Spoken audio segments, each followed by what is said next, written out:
Coucou, j'espère que tu vas bien. Je suis heureuse de te retrouver aujourd'hui pour le lundi motivation. Aujourd'hui, je voudrais partager avec toi quelque chose que j'ai vécu hier dimanche après le culte. Donc après le culte en général, chez nous, on fait un petit partage, un petit agapé. Et souvent, on se passe de la musique, on bavarde, on papote, on échange entre frères, histoire de créer des affinités, quoi. Et donc, c'était pareil pour hier. Après le culte, je voulais mettre la musique et là une soeur m'a dit: ah soeur, s'il te plaît, il faut mettre Denamona, la chanson de Denamona Emmanuel. J'ai dit ok. Donc j'ai mis Denamona Emmanuel.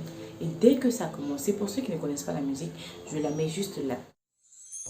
Y a pas de plus grand amour que de donner sa vie pour ses amis, tu l'as dit. Tu l'as aussi fait le jour de ta crucifixion pour que l'accès dans tes parvis ne me soit plus conditionné.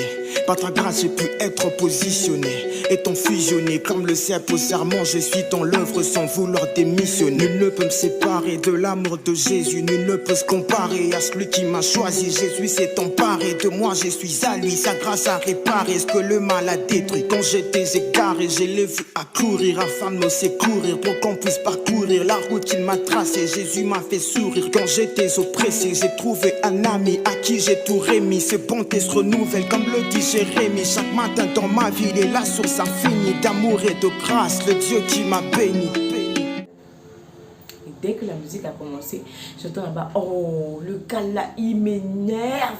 Il m'énerve à un point. Mais comment il peut venir rapper? Le rap vient du diable. Et puis il vient, puis il rappe comme ça de la musique. Il m'énerve. Les amis, je suis restée bouche A. C'est pas bouche B, bouche A. J'étais tellement sidérée. J'ai mis une pause. Et puis j'ai dit: pardon, excuse-moi soeur, est-ce qu'il y a un problème? Elle me sort que non, il n'y a pas de problème. Mais le gars, il m'énerve. J'ai dit: t'énerve pourquoi? Parce qu'il rappe. Mais pourquoi il rappe? Est-ce que le rap vient de Dieu? Le rap vient du diable. Je lui ai dit: est-ce que le diable a créé quelque chose? Les amis, est-ce que le diable a créé quelque chose? La Bible nous dit clairement que le diable n'a absolument rien créé. Le diable ne fait que pervertir ce que Christ a créé. Le rap, le R&B, le slow, le zouk, ce sont des styles musicaux. Et ces styles-là, ils viennent de Dieu. Mais seulement que le diable a utilisé des personnes mondaines qui chantent des choses mondaines sur ces rythmes. Ce sont des rythmes. Parce qu'il y a différents goûts sur la terre. On n'a pas tous les mêmes goûts. Dieu a créé chacun de façon particulière. Nous sommes tous particuliers à notre manière. Parce que toi, tu n'aimes pas le rap et qu'une autre personne aime le rap, la personne est dans du monde. Ressaisissons-nous. Quelle chanson qui vient du ciel? On a déjà entendu Jésus chanter pour dire que ça là, ça vient du ciel, ça là, ça vient du diable. Montrez-nous. Quand elle a chanté, même montrez-nous. Arrêtons les amis. Concentrons-nous sur l'essentiel. Jésus revient bientôt. Pendant que nous sommes là entre nous chrétiens, en train de nous tirailler sur lui là a chanté ça, lui là a porté ça, celle-là s'est maquillée, celui-là a mis mèche, pourquoi il a porté long talon? Les âmes sont en train de périr là-bas. Le diable gagne du terrain. Les âmes sont en train de périr. Pardon, ressaisissons-nous, réveillons-nous, concentrons-nous sur l'essentiel. Je vous dis que c'est une ruse du diable également. C'est une ruse du diable d'être en train de nous distraire par: non, regarde ce qu'elle a porté, il a sa chaussure. Où est ton problème? Elle va rendre compte à celui qui l'a envoyé sur la terre.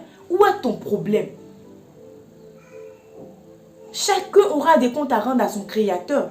Et chacun une alliance particulière qui tisse, afin de mèches de cheveux de pardonner. Ne rentrez plus dans ce genre de débat là, cher ami. Arrêtons ça. Ne te laisse pas distraire, ami. Ne restons pas là à dire que ce chanteur-là n'est pas de Dieu.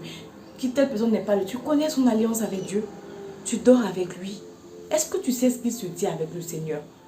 Moi, je dis que vraiment, je ne voudrais pas porter le fardeau d'être quelqu'un qui va venir juger. Vraiment ça, que le Seigneur m'en garde. Si quelqu'un s'auto-proclame enfant de Dieu, je considère qu'il est enfant de Dieu. Que ce soit vrai ou faux, ce n'est pas mon problème. Moi, juste, je fais ce que j'ai à faire. Si ces messages m'édifient, je les écoute. Si ces messages ne m'édifient pas, je ne les écoute pas. Mais je ne le juge pas non plus. Parce que son message peut peut-être édifier quelqu'un d'autre que moi. Donc, tout le monde a son style. Il y a différentes églises. Il y en a qui sont à l'aise dans une église particulière. Il y en a qui ne se sentent pas à l'aise dans cette église-là. Donc ne restons pas là scotchés à nos mentalités mondaines, à dire que lui là il est chrétien. Jésus revient bientôt.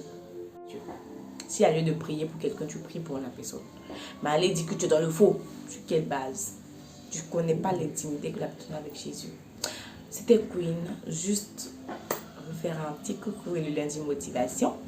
Et je vous dis bye bye et à lundi prochain pour une nouvelle vidéo. Bisous les amours.